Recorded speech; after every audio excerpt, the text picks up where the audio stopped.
ভয়ে ভয়ে যাচ্ছি যে একদম নিরিবিলি পরিবেশ। আমি আর আমার মামু ছাড়া বোধহয় কেউ নাই।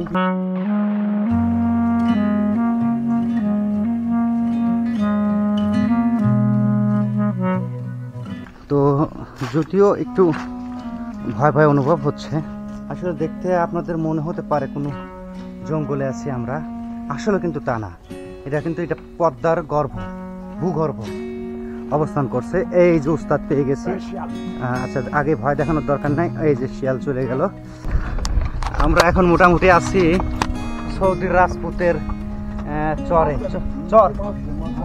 মাছ চরে। আচ্ছা, ঝড় যে আসে, কালবৈশাখী ঝড় যে আসে, সে সময় কি করে?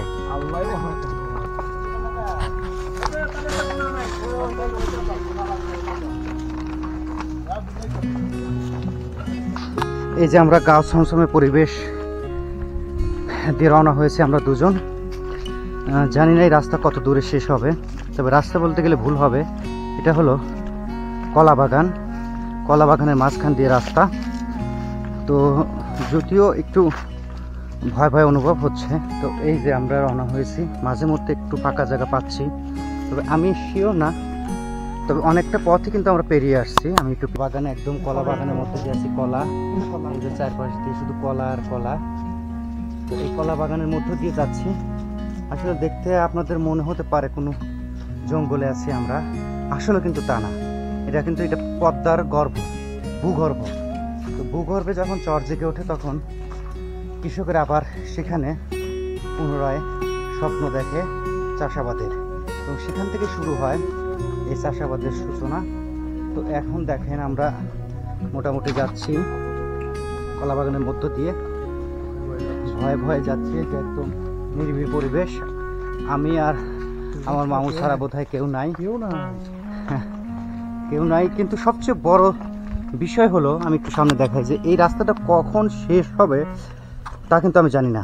একদম রিয়েলি বলছি, আমি জানি না যে এই রাস্তাটা কখন শেষ হবে, আর শেষেই বা কি আছে, নাকি শেষ হয়ে হইল না শেষ।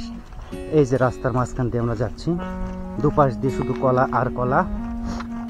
জঙ্গল বলে ভুল হবে, এটা কিন্তু পদ্মার গর্ভের যে চরের চারপাশে কিন্তু এর কি বলে, চর, ধুধু বালু চর, মরুভূমি অবস্থান করছে। এই যে উস্তাদ পেয়ে গেছি।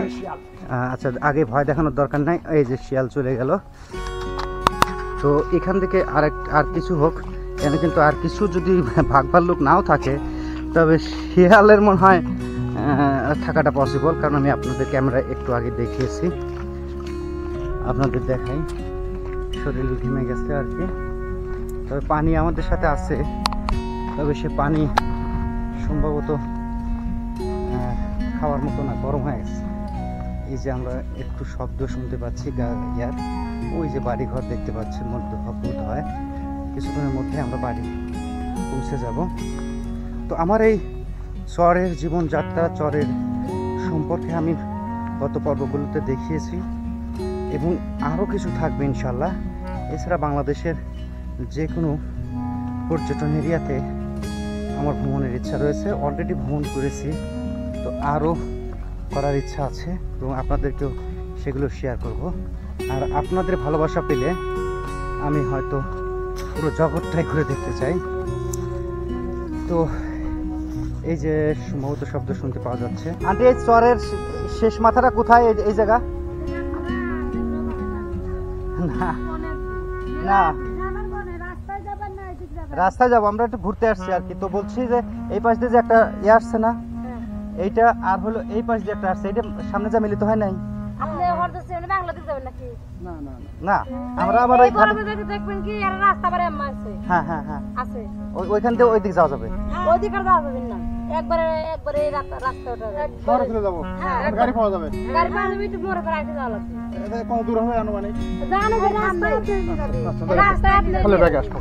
ব্যাকে আসার দরকার নেই, এখান থেকে ওই সব কোন জায়গাতে যা উঠবে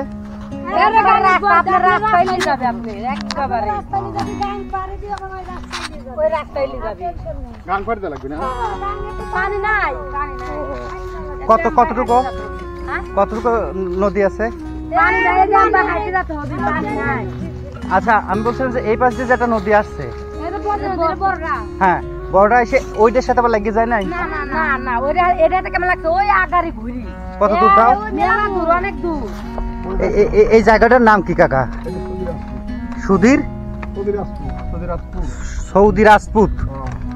ও বাবা, সৌদির রাজপুত, সর্বনাশ।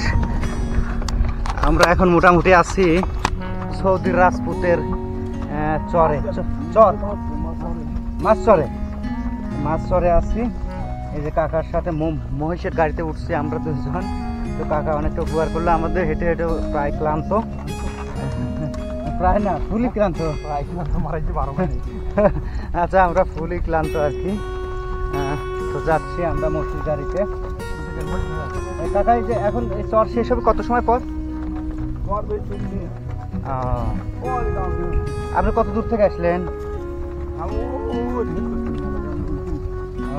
মহিষের তো আবার ওই গরম বেশি, তাই না? এখন যা কি ওই এর মধ্যে নামাই দিবেন? আচ্ছা আচ্ছা।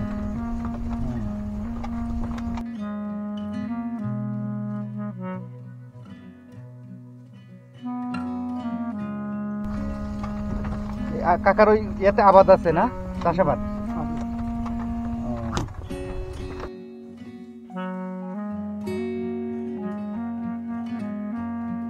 এদিক দেখি পানি হয় কাকা এই বর্ষার সময়? কতটুকু পানি হয় তাও? এইসব জায়গায় সাঁতার। আর ওই ওই যে বাড়িগুলো যে আছে ওইটা বর্ষার সময় থাকে, বাড়ির মধ্যে হাঁটু পানি? তাহলে ও আচ্ছা আচ্ছা আচ্ছা আচ্ছা। ঝড় যে আসে, কালবৈশাখী ঝড় যে আসে, সে সময় কি করে? ঝড়ও তো খুব একটা মজবুত না, তাই বলছিলাম যে এদিকে চলাচলের একমাত্র মাধ্যম বোধহয় মোটরসাইকেলটা একটু বেশি চলে। মোটরসাইকেলের অবস্থা দেখলে বোঝা যায় আর কি। এই যে এইগুলো কি ভুট্টা নাকি কাকা? এই যে ভুট্টা না? হয়েছে তো খুব সুন্দর মনে হচ্ছে। তাহলে এটা তো লাভজনক আবাদি তো। কিন্তু সবচেয়ে বেশি দেখতেছি কলা, এর কারণ কি? কলা প্রতি বছর লাগানো লাগে নাকি একবার লাগালে অনেক দিন থাকে? ও আচ্ছা আচ্ছা।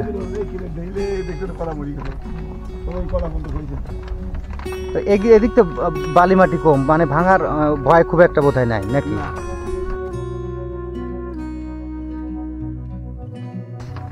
এই যে একগুলো কাটি দেওয়া হয়েছে, পরেরগুলো আবার আস্তে আস্তে হচ্ছে। এগুলো সব মালিকানা জমি? আচ্ছা এটা মালিকানা। এগুলো জমির দাম কিরকম? এগুলো বেচা কেনা হয় না? কিরকম দাম? লাখ 3 টাকা কি বিঘা?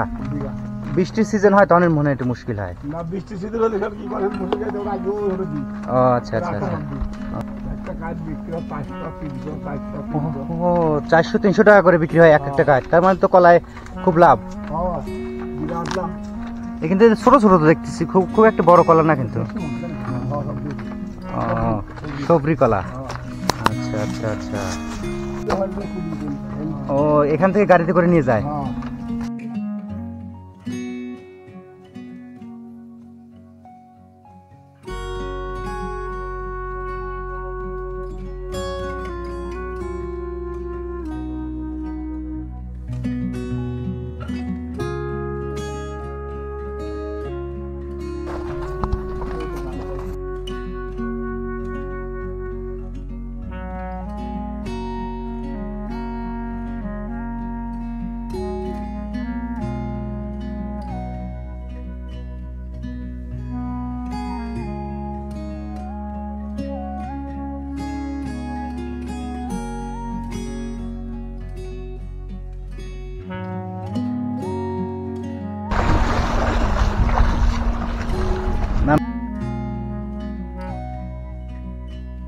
হলো মাহে রমজান আল্লাহর রহমতে।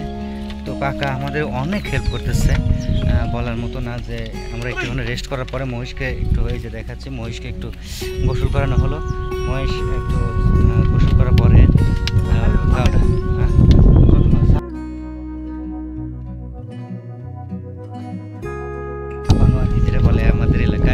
কাকা এদিকে যে গোসল করলেন এটা কি কয়? ঝাপায় না মানে মহিষ ঝাপানে। তো ঝাপায় এখন আমরা আবার রওনা হয়েছি। কাকা আবারও আমাদেরকে হেল্প করলেন যে একটু একদম গাড়ির কাছে নিয়ে যাবে। এই যে একদম খাড়া নদী পেরিয়ে পদ্মা নদীর ইয়াতে উঠছি আমরা। তো মহিষগুলো এখন